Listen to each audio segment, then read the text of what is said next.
Hey everyone, welcome back to the channel. Today we're diving into the latest update on Discord and showing you how to change your profile picture on PC. Let's get started. First, open your web browser and head over to discordapp.com. This is where the magic begins.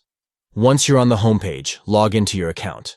Now that you're in, look at the bottom left corner of your screen. There you'll see a settings gear icon, right next to your user picture and name. Click on that settings gear. This will take you to your user settings. Now, in the user settings menu, find the option that says Edit. This is located right next to your username and current profile picture.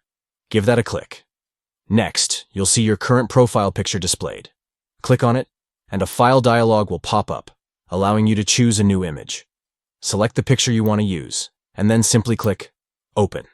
You're almost there. After selecting your new image, make sure to scroll down to the bottom of the page and click the Save button to confirm the changes. And that's it. Your new profile picture should now be updated on Discord. Feel free to share your new look with your friends and server mates. Thanks for watching. And if you found this video helpful, don't forget to like and subscribe for more tips and tricks on using Discord. Catch you in the next video.